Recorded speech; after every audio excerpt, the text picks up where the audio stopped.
আমরা জানি না, মা বোন খালা চাচি কেউ আমাদের এই কথা বলে না।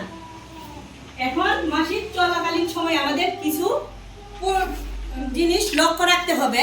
আমরা প্যাড ব্যবহার করি বা নেকড়া ব্যবহার করি। নেকড়া কি জিনিস বুঝো? কাপড়, পাতলা কাপড় ব্যবহার করি না আমরা অনেকেই। সবার তো সামর্থ্য হয় না প্যাড কেনার জন্য, হয়? সবার সামর্থ্য হয় না, কিন্তু যাদের সামর্থ্য হয় তারা তো আমরা প্যাড অবশ্যই ব্যবহার করব। আমরা প্যাড ব্যবহার করি বা নেকড়া ব্যবহার করি, সেটা আমরা তখন পরপর পরিবর্তন করব 4 থেকে, হ্যাঁ সবার মনে আছে দেখা যায় 4 থেকে 5 ঘন্টা পর আমরা সেটা পরিবর্তন করব। সেটা হইতে পারে অল্প ব্লাড লাগছে বা বেশি, ঠিক আছে?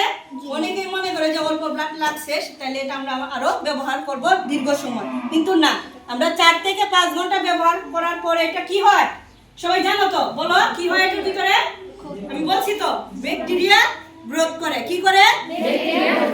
খারাপ ব্যাকটেরিয়া গ্রোথ করে, যেটার মাধ্যমে আমাদের জরায়ুতে চলে যায় এবং জরায়ুর ক্যান্সার এবং বিভিন্ন রোগের সৃষ্টি